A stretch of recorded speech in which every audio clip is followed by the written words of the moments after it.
L'Institut d'études anciennes et médiévales vous présente son nouveau cycle de conférences grand public offerte au Morin Center. Aujourd'hui, nous avons le plaisir d'accueillir Mme Marie-Hélène Mainguy, chargée d'enseignement à l'Université Laval. Sa conférence portera sur le héros antique grec et la figure d'Achille.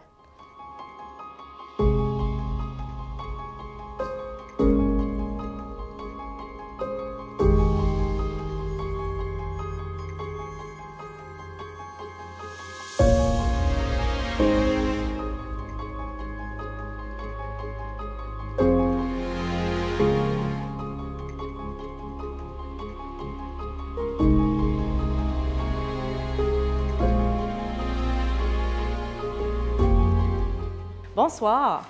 Bien, avant même de commencer ma présentation, je vais juste prendre une petite minute pour remercier et saluer Pascal Fleury, qui est professeur de langue et littérature latine à l'Université Laval, puisque, comme le disait Alexandre, je donne depuis quelques années le cours de mythologie gréco-romaine, et c'est un cours qui se donne à distance, et pour ça, j'ai récupéré tout le matériel de Pascal, ses notes de cours. Alors, depuis quelques années, je me suis un petit peu approprié sa matière. Alors, il y a de très bonnes chances qu'il y ait un petit peu de Pascal Fleury dans ma présentation ce soir.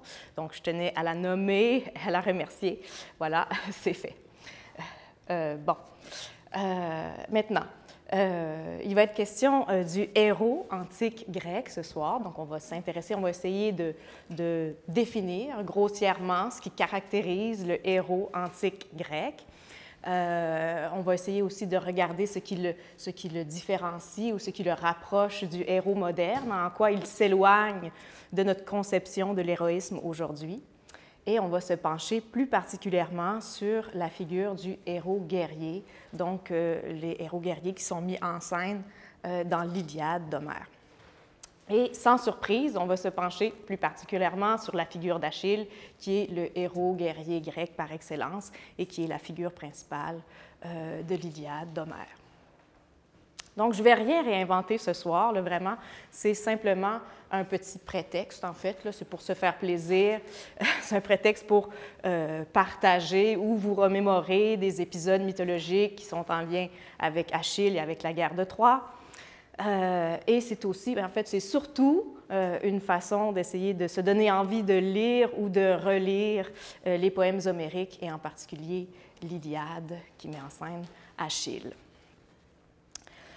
Donc, d'abord, qu'est-ce qui définit le héros antique grec? Qu'est-ce que c'est que le héros antique grec? Bien, d'abord et avant tout, c'est un personnage valeureux à qui on rendait un culte, puisque dans l'Antiquité, et en particulier en Grèce, le récit mythologique et la religion, le culte religieux, c'était deux choses intimement liées.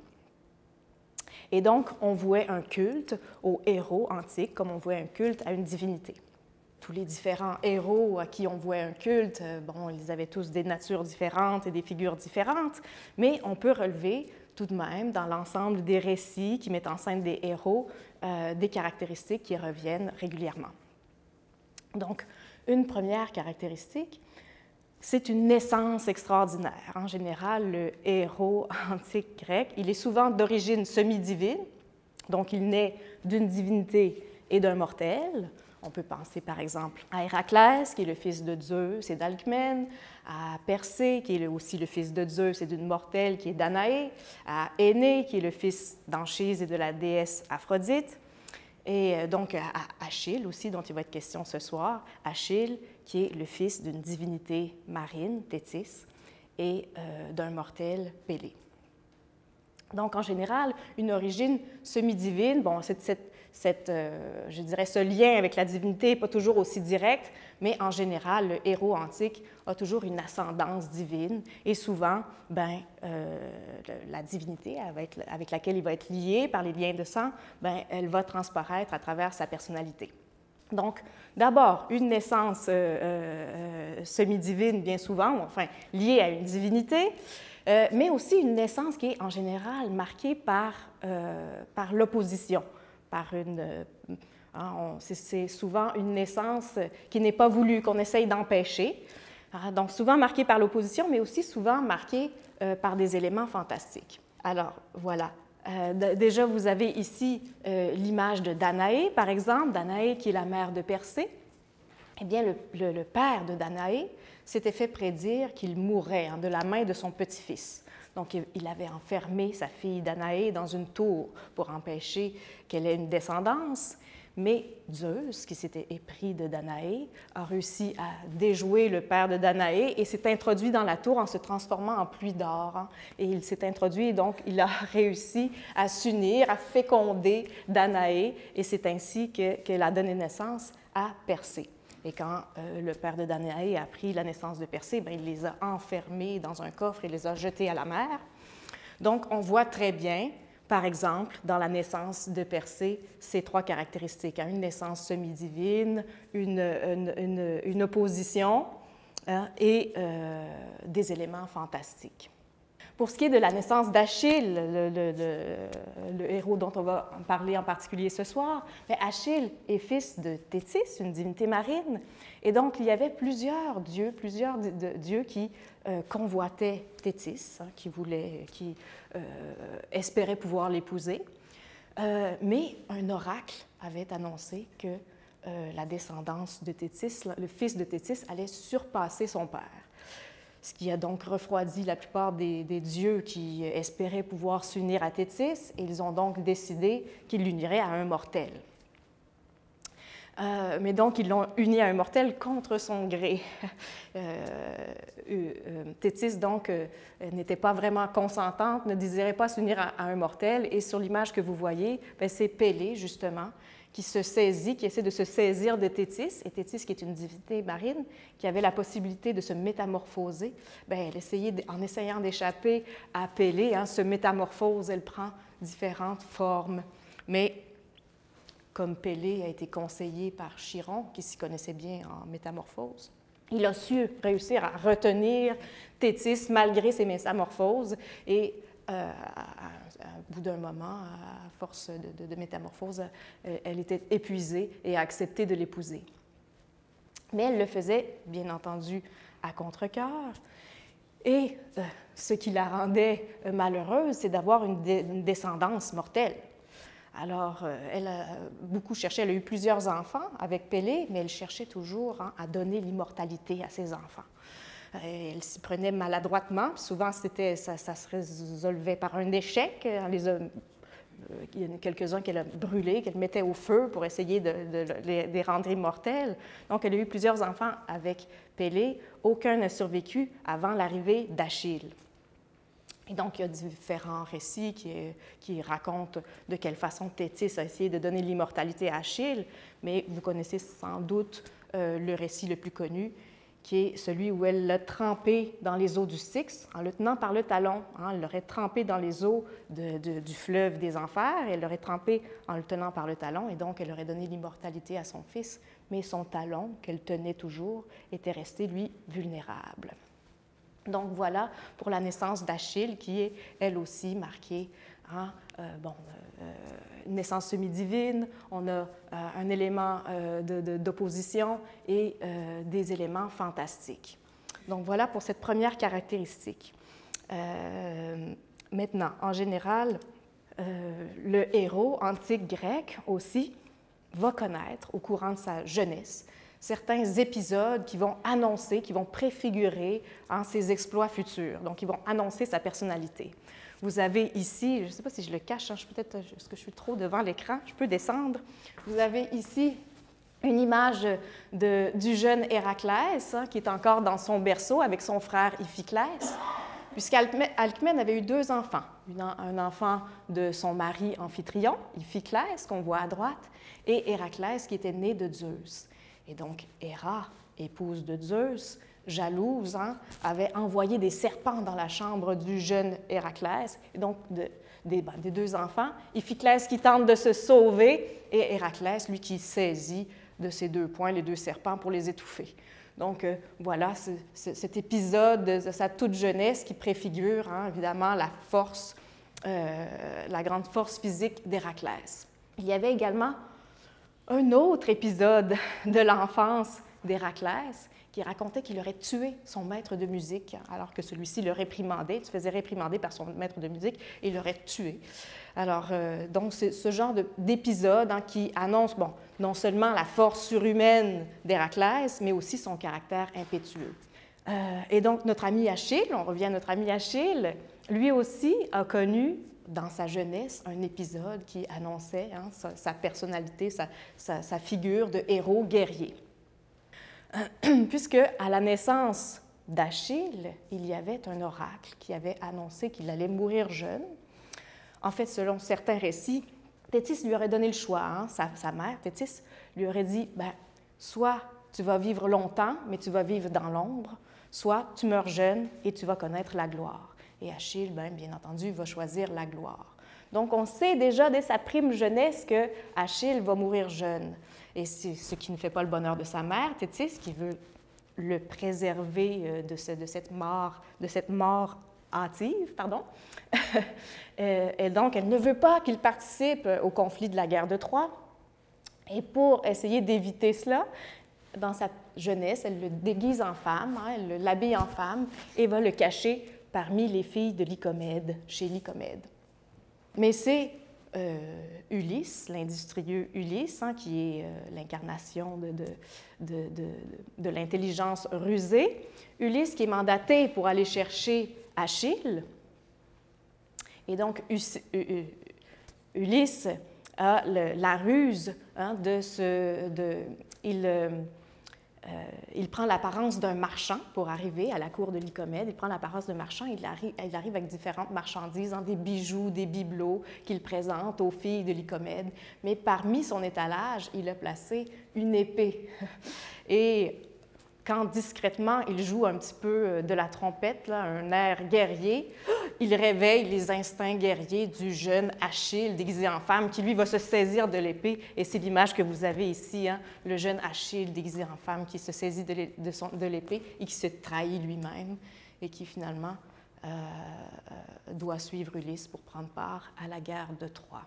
Alors voilà, vous avez déjà donc la naissance formidable et aussi un épisode de jeunesse qui annonce les exploits futurs. Ensuite, une fois que le héros arrive à maturité, bien évidemment, il accomplit un certain nombre d'exploits. Là, les exploits vont être très divers selon la nature du héros, mais en général, ce sont des exploits qui vont lui valoir une récompense héroïque.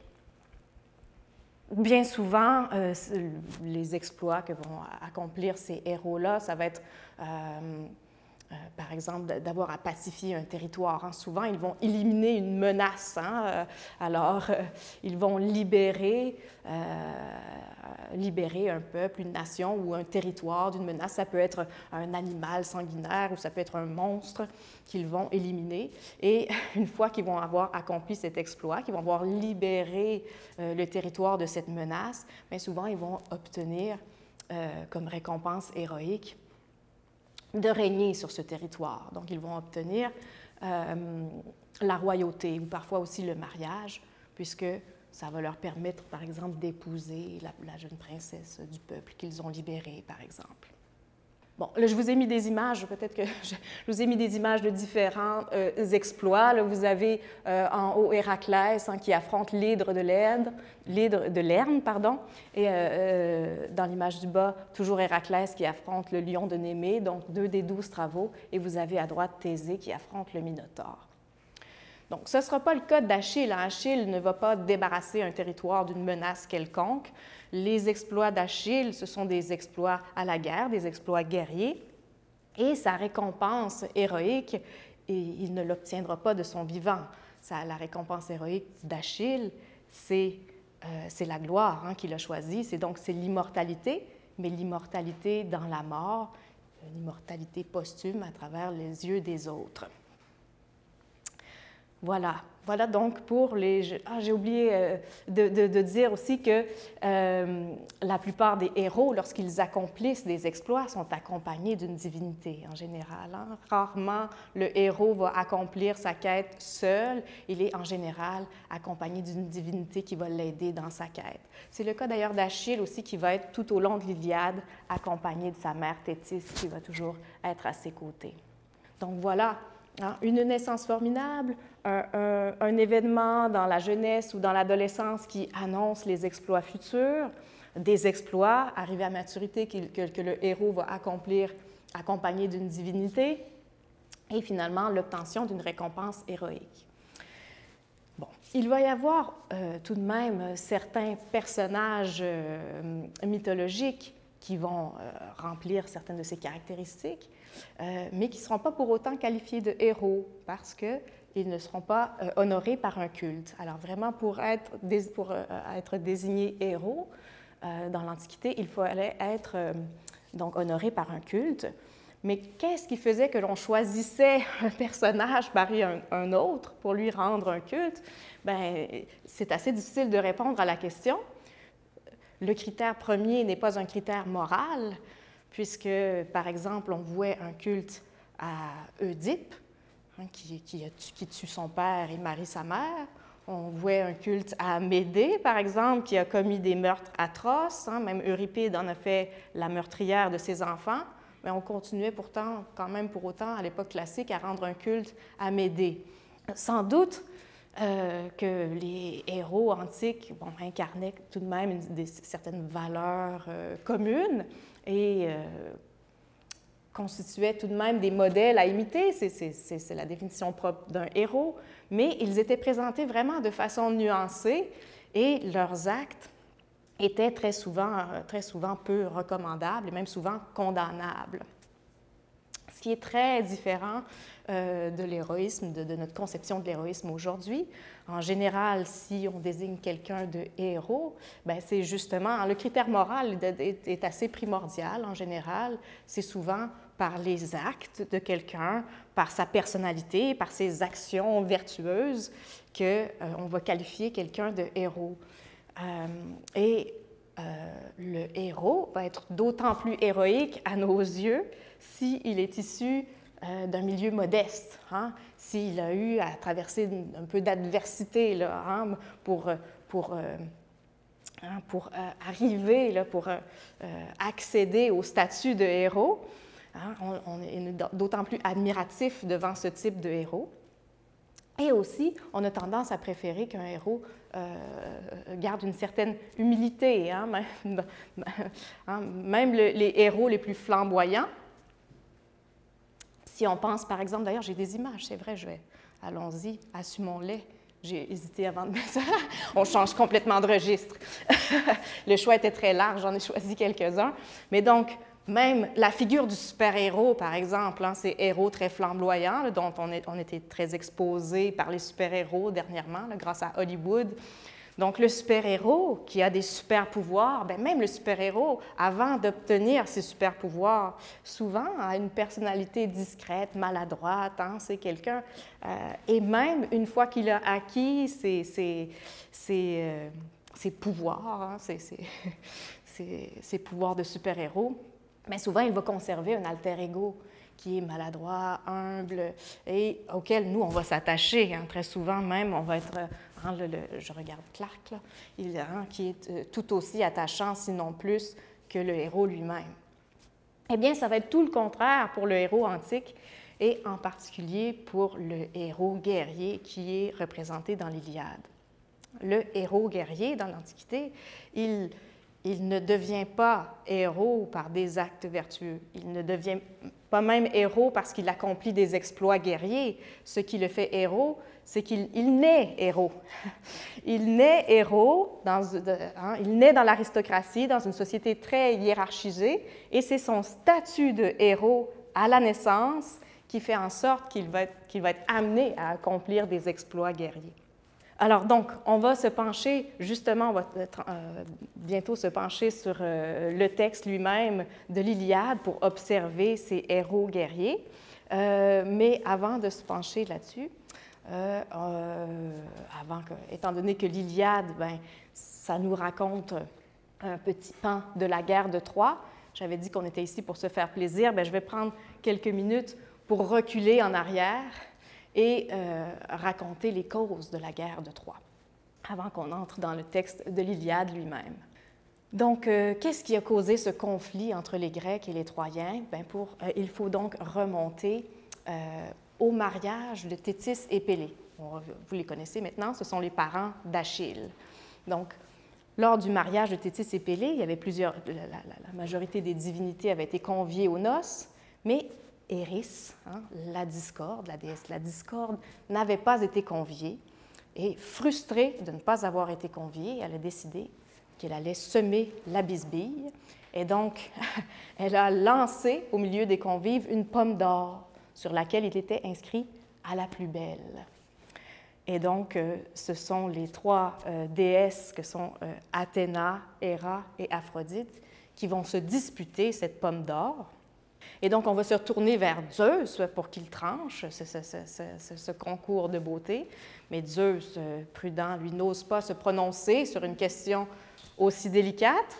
Et donc, il va mandater un mortel. Il va dire, tiens, Paris, c'est lui qui va juger de ce concours de beauté. Et donc, Paris, qui est un prince troyen, fils de Priam.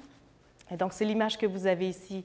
Vous voyez, c'est le dieu Hermès, dieu messager, qui est ici, et qui conduit les trois déesses, Athéna, Héra et Aphrodite, devant Paris, qui va juger le concours de beauté. Mais les déesses, elles veulent absolument gagner le concours, et donc elles refusent de se fier uniquement sur leur beauté. Donc, elles vont promettre, chacune va promettre une récompense à Paris si elles sont choisies. Et donc, Héra, qui est femme de Zeus, va promettre la royauté à Paris. Athéna, déesse guerrière, va promettre le succès à la guerre. Et Aphrodite, qui est déesse de l'amour, elle va promettre l'amour de la plus belle femme du monde. Alors, bien, Paris va choisir Aphrodite, et c'est ce qui fait en sorte que la belle Hélène de Sparte va lui revenir. Hélène, la plus belle femme du monde, malheureusement, elle était déjà mariée. Alors, Paris a dû se rendre à Sparte et enlever Hélène à Ménélas, roi de Sparte. Et donc, est-ce que cet enlèvement se fait, est-ce un geste d'amour, est-ce un geste de violence? Ça dépend des récits, mais peu importe, le résultat est le même. Sur l'image, ici, sur l'image de ce tableau du 17e siècle, ça semble être assez consentant, mais enfin, assez peu enthousiaste quand même. On ne sait pas trop. Voilà, donc, mais le résultat est le même. Ménélas va appeler son frère Agamemnon, expliquer la situation, et là, on va prendre la décision, les Grecs vont prendre la décision de monter une armée et d'aller vers Troie, d'aller affronter Troie pour récupérer Hélène. Alors voilà ce qui cause ce conflit entre les Grecs et les Troyens, et c'est aussi ce qui explique que Athéna et Héra, qui n'ont pas été choisis dans le concours, en veulent à Paris et vont, tout au long de la guerre, prendre le parti des Grecs. Voilà.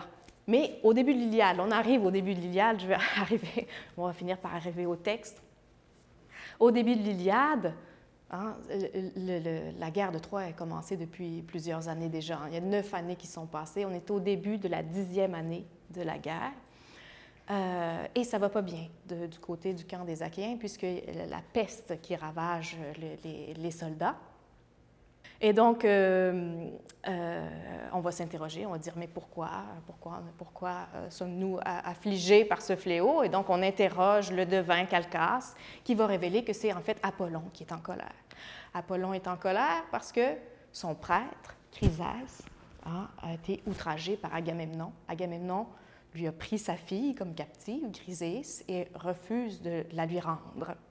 Et donc, quand Agamemnon apprend ça, il accepte de rendre Chrysès à son père, mais il se voit privé d'une de ses captives, et donc il exige compensation et demande à ce moment-là à Achille de lui donner une de ses captives. Il exige que Achille lui donne Brisès, ce qui ne va pas plaire du tout à Achille, et ça va être la cause de la colère d'Achille, qui est le sujet de l'Iliade. Une colère qui va causer bien des maux du côté des Grecs, parce que non seulement ça va faire en sorte qu'il va refuser de prendre part à la guerre, alors que c'est le guerrier le plus valeureux, Non seulement il refuse de prendre part à la guerre, mais il va aussi aller se plaindre à sa mère. Il va dire, là, Thétis, Agamemnon, il n'est pas gentil. Et donc, Thétis va aller plaider la cause de son fils sur l'Olympe, va aller parler à Zeus, dire, là, Agamemnon n'est pas gentil avec mon fils. Et Zeus va donc accepter d'honorer la demande de Thétis et il va donc favoriser les Troyens pendant un certain temps pendant la guerre. Donc, la colère d'Achille, qui est au départ contre Agamemnon, va causer bien des dégâts voilà, du côté des Grecs. Donc, on peut lire ensemble les premiers vers du poème. Alors, je le lis avec vous. « Chante, déesse, la colère d'Achille, le fils de Pélée. Détestable colère qui, aux Achéens, valut des souffrances sans nombre et jeta en pâture à Hadès tant d'âmes fières de héros. Tandis que de ces héros mêmes, elle faisait la proie des chiens et de tous les oiseaux du ciel pour l'achèvement du dessein de Zeus. Part du jour où une querelle, tout d'abord, divisa le fils d'Atrée, Agamemnon donc, protecteur de son peuple, et le divin Achille. » Donc, directement, dans le premier vers de l'Iliade, on expose le sujet qui est la colère d'Achille. Même en grec, le premier mot du poème, c'est ménine, c'est la colère, parce que magie du grec, qui est une langue à déclinaison, il y a moins de restrictions. On a la position des mots dans la phrase. Donc, le grec peut... Nous, en français, on ne peut pas dire « colère, chante, déesse ». Ça ne marche pas, mais le grec peut se le permettre. Donc, l'Iliade s'ouvre avec le mot « colère ». Voilà, donc le sujet, c'est la colère d'Achille qui, comme le dit les premiers vers, va valoir bien des misères aux héros, cette colère pour l'achèvement du dessein de Zeus, qui a accepté d'honorer la demande de Thétis à cause de cette querelle entre Agamemnon et Achille. Donc voilà, colère d'Achille, et c'est cette colère envers Agamemnon qui va l'empêcher de prendre part au combat pendant les 17 premiers chants du poème homérique. Mais au 17e chant, comme ça va vraiment pas bien du côté des Grecs, Achille va accepter de prêter ses armes à son ami cher qui est Patrocle. Donc, il va accepter de prêter ses armes pour qu'il aille se battre à sa place avec ses soldats, les soldats d'Achille, que sont les Myrmidons. Donc, Patrocle, avec les armes d'Achille, va prendre part au combat. Ça va marcher. Au début, on va craindre, on pense que c'est Achille qui a décidé de revenir au combat. Mais Patrocle, trop content que le subterfuge fonctionne, va aller trop loin vers les portes de Troie et il va mourir de la main d'Hector, qui est le fils de Priam. Et donc, à partir du chant 17, au moment de la mort de Patrocle, bien là, la colère d'Achille va se transposer sur Hector. Donc, Achille va décider de prendre part à nouveau à la guerre pour venger son ami Patrocle. Ce qu'il veut, c'est tuer Hector. Il va tuer Hector. Non content d'avoir tué Hector, il va outrager son cadavre. Vraiment, on tombe vraiment dans le... On va le voir plus tard, à quel point on tombe dans les comment dire, les valeurs guerrières, les horreurs de la guerre dans leurs extrémités. Voilà, donc il va outrager le cadavre d'Hector, mais au 24e chant de l'Iliade, les dieux ont décidé qu'il était temps d'apaiser la colère d'Achille, et donc ils vont envoyer Priam pour réclamer le corps de son fils. Et là, il va y avoir réconciliation, et donc la colère d'Achille s'achève à la fin de l'Iliade. Donc c'est vraiment cette boucle qui commence avec le conflit avec Agamemnon pendant 24 chants jusqu'à l'apaisement de la colère d'Achille. Bon, mais pour l'instant, on va revenir un petit peu en arrière, on va rester dans le chant 1. Ce qui met en colère d'abord et avant tout Achille au début du poème, c'est l'attitude d'Agamemnon. Alors, je lis avec vous ce que reproche Achille à Agamemnon. « Ah, cœur vêtu d'effronterie et qui ne sait songer qu'au gain! Comment veux-tu qu'un Achéen puisse obéir de bon cœur à tes ordres, qu'il doive aller en mission ou marcher à un franc combat? Car enfin, ce n'est pas à cause de ces Troyens belliqueux que je suis venu, moi, me battre ici. À moi, ils n'ont rien fait. Jamais ils n'ont ravi mes vaches ou mes cavales. Jamais ils n'ont saccagé les moissons de notre petit fertile et nourricière. Il est entre nous trop de monts ombreux et la mer sonore. C'est toi, l'effronté que nous avons suivi, pour te plaire, pour vous obtenir, aux frais des Troyens, une récompense. À vous, Ménélas et toi, face de chien. Et de cela tu n'as cure ni souci. Et tu viens, de ton chef, me menacer maintenant de m'enlever ma part d'honneur, la part que j'ai gagnée au prix de tant de peines et que m'ont octroyé les fils des Achéens. Jamais pourtant ma part n'est égale à la tienne lorsque les Achéens ravagent quelques bonnes villes troyennes. Dans la bataille bondissante, ce sont mes bras qui font le principal, mais vienne le partage, la meilleure part est pour toi. Hein? Alors, ce que dit Achille, c'est « je veux bien là, respecter la hiérarchie, mais déjà tu as une part plus grande que la mienne en tant que chef, mais la part qui me revient, tu ne peux pas me l'enlever en plus. » Alors, je tenais à vous faire lire ce passage parce que je veux le mettre en parallèle avec celui qui suit. Donc, un peu plus loin, au chant 2, hein, peu de temps après la reddition d'Achille, à partir du moment où Achille décide de ne plus prendre part au combat, bien, on va faire un conseil, on va s'interroger sur la suite. Est-ce qu'on poursuit le combat? Est-ce qu'on rentre chez nous? Et il va être décidé de poursuivre le combat. Mais, alors, il va y avoir un Thersites, un personnage qui s'appelle Thersites, qui va intervenir à la fin du conseil. Alors tous s'asseyaient et se rangèrent sur les bancs. Seul Thersites, parleur sans mesure, piaillait encore. Son esprit abondait en paroles de désordre pour chercher vainement, mais contre le bon ordre, querelle au roi, avec tout ce qu'il jugeait propre à faire rire les Argiens. Il était le plus laid des hommes venus devant Ilion, louche, boiteux d'une jambe, la poitrine creuse entre des épaules voûtées, là-dessus une tête pointue où végétait un rare duvet. Il était détesté surtout d'Achille et d'Ulysse, car c'est contre eux que d'habitude il récriminait. Cette fois, c'était contre le divin Agamemnon que d'une voix aiguë, il débitait des injures. C'était à lui, en effet, que les Achéens en voulaient extrêmement, fort irrités en leur cœur.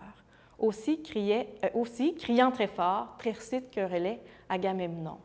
Alors là, après, je vais vous lire les paroles de Thersites, mais d'abord, je vais vous faire remarquer que, en opposition aux héros de l'aristocratie qui sont liés à la beauté, Thersites, qui est un simple soldat de la piétaille, qui ne devrait pas intervenir au conseil, est présenté comme laid, est associé, lui, à la laideur. Et on dit, les mots nous disent, cette fois-ci, c'est contre Agamemnon qu'il en a, puisque, en effet, les Achéens en voulaient extrêmement à Agamemnon, fort irrités en leur cœur. Alors, ce qu'on voit, c'est que Thersites, il exprime un peu ce que tout le monde pense tout bas, puisque ce qu'on comprend, c'est qu'un bon nombre d'Achéens en veulent à Agamemnon. Alors, voilà ce que va dire Thersites, voilà ce que Thersites reproche à Agamemnon. Il dit « Allons, fils d'Atrée, de quoi te plains-tu? De quoi as-tu besoin encore? Tes baraques sont pleines de bronze, tes baraques regorgent de femmes, butin de choix que nous, les Achéens, nous t'accordons, à toi, avant tout autre, chaque fois qu'une ville est prise. Ou encore un coup, as-tu besoin d'or? » etc. Il va s'y faire contre Agamemnon et finalement, il s'adresse aux autres en disant « Retournons donc chez nous avec nos nefs et laissons-le là en Troade à cuver ses privilèges. Il verra si nous sommes ou non disposés à lui prêter aide, lui qui vient encore de faire affront à Achille, un guerrier bien meilleur que lui. Il lui a pris et lui retient sa part d'honneur, de son chef, il l'a dépouillé. » Alors remarquez que les reproches que Thersites fait à Agamemnon, ils font vraiment écho aux reproches d'Achille lui-même au chant 1.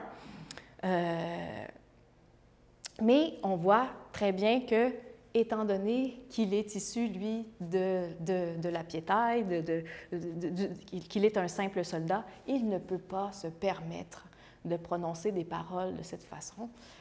On va voir tout de suite après, je vais vous lire la réponse d'Ulysse à l'intervention de Thersites. Alors, Ulysse, héros grec, mais le divin Ulysse, vite et près de lui, on parle de Thersites, Sur lui, il lève un œil sombre. Il le tense avec des mots durs. Hein.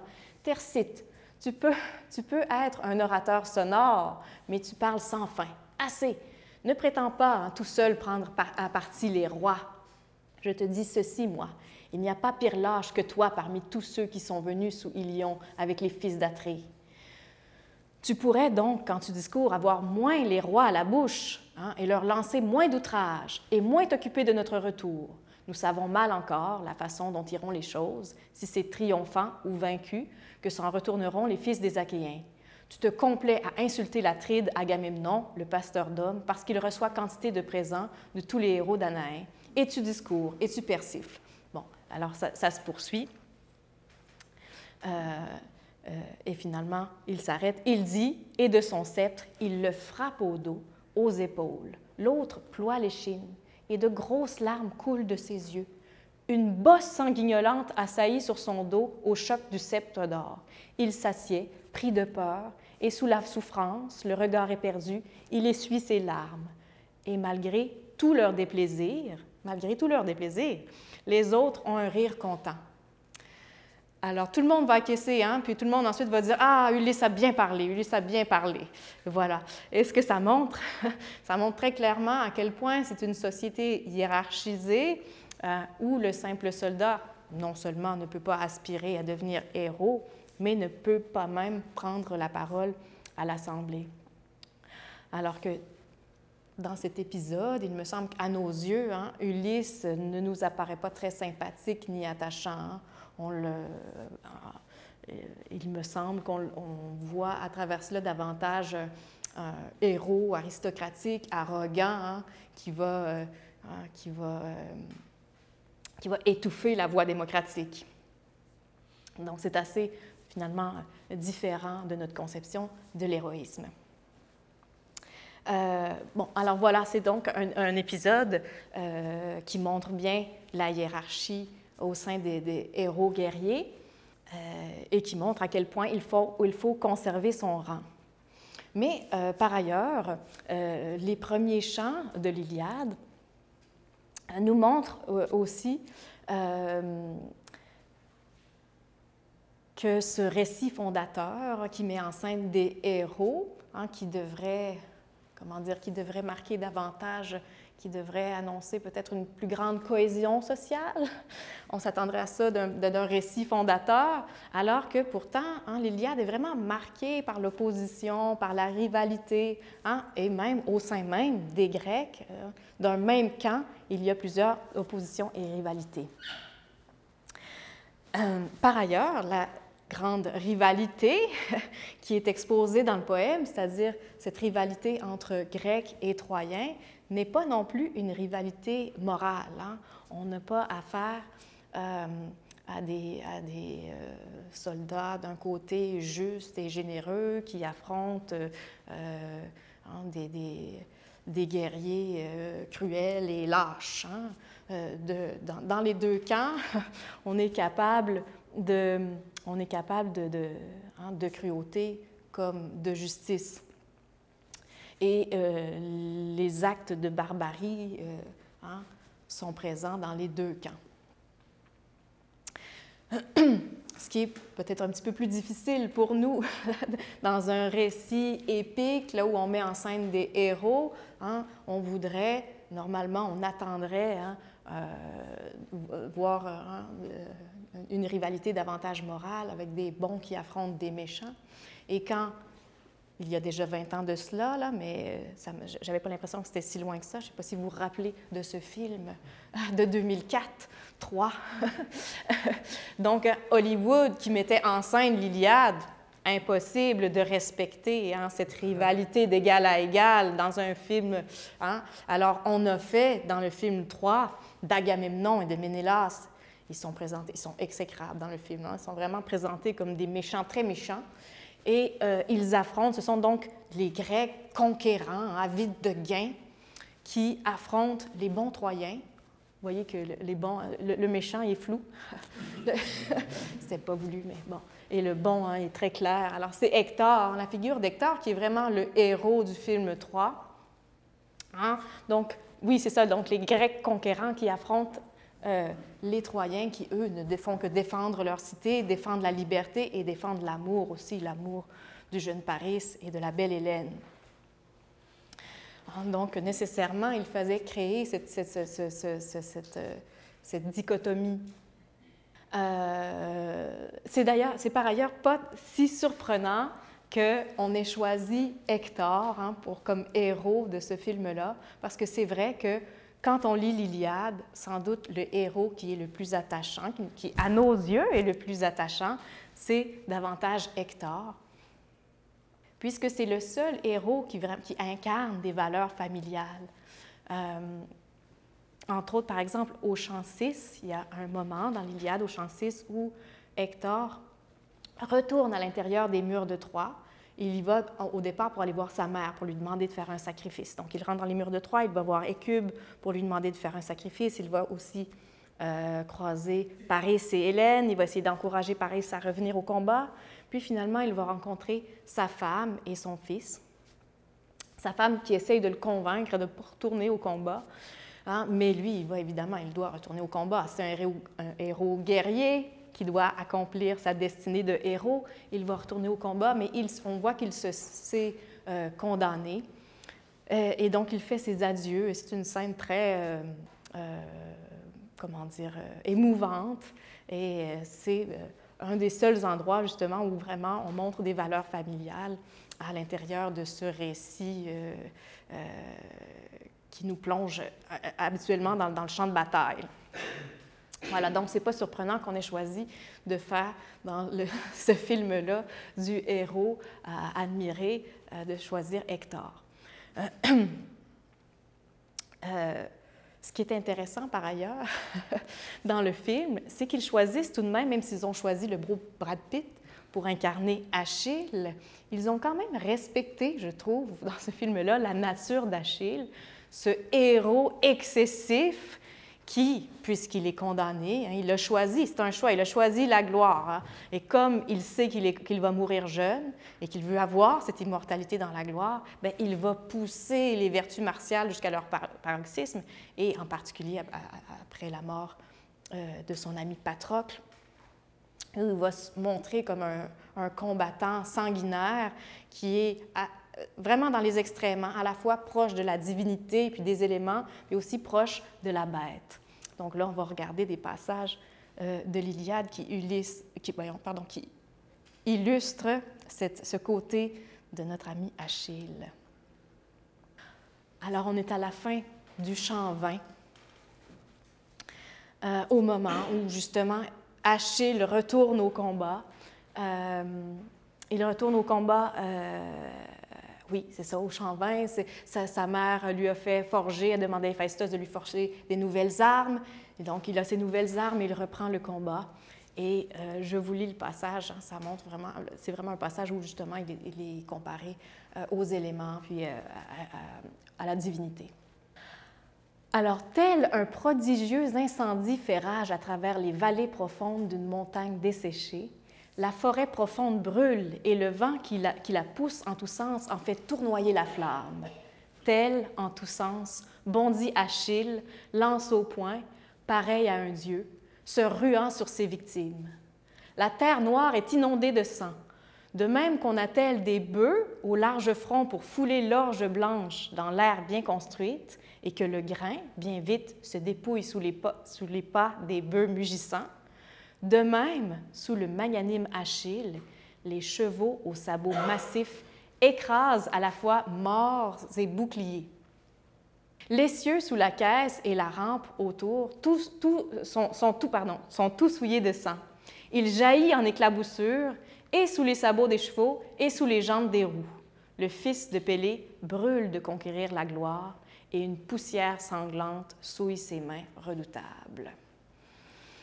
Alors, voyez, c'est vraiment Achille dans toute sa splendeur qui, c'est le héros guerrier, mais on n'est plus tellement sûr de le trouver attachant. Je voulais vous lire aussi un petit peu plus loin.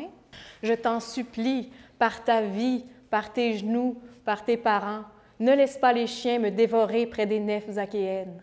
Accepte bronze et or à ta suffisance. Accepte les présents que t'offriront mon père et ma digne mère.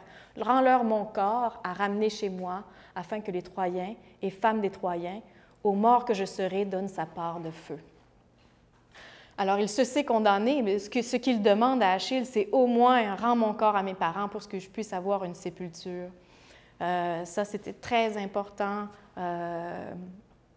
pour le héros guerrier d'obtenir une sépulture. C'était un des pires châtiments. Le châtiment, ce n'est pas la mort. La mort, on s'attend à l'avoir, puis on accomplit son destin de héros guerrier dans la mort. Mais si on n'obtient pas de sépulture, on ne peut pas obtenir on n'accomplit pas son destin puisqu'on reste, on erre entre mort et vivant. Alors, l'obtention de la sépulture, c'est très important. Ça revient beaucoup, ça, dans le poème. On parle souvent des corps exposés aux charognards, on parle des chiens et des oiseaux, des corps qui sont mangés par... je ne vous l'ai pas fait remarquer, mais dans les premiers vers, déjà, on parle de ça, des corps qui sont laissés aux charognards et qui n'obtiennent pas de sépulture. Donc, ça, c'est vraiment un des pires châtiments. Donc, c'est ce que demande Hector à Achille, puis Achille va répondre à Hector en « Non, chien, ne me supplie ni par mes genoux, ni par mes parents. Aussi vrai que je voudrais voir ma colère et mon cœur m'induire à couper ton corps pour le dévorer tout cru, après ce que tu m'as fait, nul n'écartera les chiens de ta tête. Quand même, on me pèserait ici 10 ou 20 fois la rançon, en m'en promettant davantage encore. Non, quand bien même Priam, le Dardanide, ferait dans la balance mettre ton pesant d'or, non, quoi qu'on fasse, ta digne mère ne te placera pas sur un lit funèbre pour pleurer celui qu'elle a mis au monde, et les chiens, les oiseaux te dévoreront tout entier. Alors voilà, Achille refuse de rendre Hector à ses parents, et non seulement il va refuser de rendre Hector à ses parents, mais il va l'attacher par les pieds derrière son char, il va tirer son corps autour de la tombe de Patrocle. Donc vraiment, sa colère ne dérougit pas, et ça va même jusqu'à choquer les dieux sur l'Olympe qui vont dire « Mais mon Dieu, il pousse trop loin. » Et donc, certaines divinités vont venir à la défense d'Hector. Ce sont les paroles d'Apollon. Ici, je pense que c'est ça, je ne l'ai pas noté, j'ai dit à Achille, le héros bestial, mais donc, c'est Apollon qui s'adresse aux autres divinités sur l'Olympe, qui dit « Vous préférez donc, Dieu, prêter aide à Achille, à l'exécrable Achille, alors que celui-ci n'a ni raison ni cœur qui se laisse fléchir au fond de sa poitrine et qu'il ne connaît que pensée féroce, on dirait un lion, qui, docile à l'appel de sa vigueur puissante et de son cœur superbe, vient se jeter sur les brebis des hommes pour s'en faire un festin. Achille a, comme lui, quitté toute pitié, il ignore le respect. » Alors, voyez-vous, puis tout à l'heure, en parlant du corps d'Hector, il dit « Je pourrais te découper en morceaux pour te manger tout cru. » Donc, on l'associe vraiment à la bête ou même au charognard. Et là, on l'identifie à un lion qui vient se jeter sur les brebis, qui a quitté toute pitié, qui ignore le respect. Voilà. Donc, la figure d'Achille, qui est ce héros d'excès. Et donc, après cela, après discussion, justement, entre autres, ces paroles-là vont convaincre Zeus que c'est l'heure d'apaiser la colère d'Achille. Là, on est au début du chant 24, là, et donc on va décider que Zeus va parler à Thétis, la mère d'Achille, et on va décider d'apaiser sa colère, et on va envoyer Priam. C'est vraiment les dieux qui vont inviter Priam à se rendre auprès d'Achille pour réclamer le corps de son fils. Et d'ailleurs, je vais terminer là-dessus, là, c'est l'image. C'est dommage, j'ai vraiment... Parce que vous avez... Hector est là, mais je l'ai coupé. Je pense que dans l'image d'ouverture, on le voit, en tout cas, on a le corps d'Hector qui est ici en bas. Donc, vous avez Priam qui vient auprès d'Achille réclamer le corps de son fils. Et c'est une scène... c'est aussi une scène assez attachante où on voit les deux personnages. encore une fois, on sort du champ de bataille, puis on voit ces deux personnages qui vivent ensemble, qui vont se réconcilier l'espace d'un instant, puis qui vont vivre ensemble leur deuil. Hein.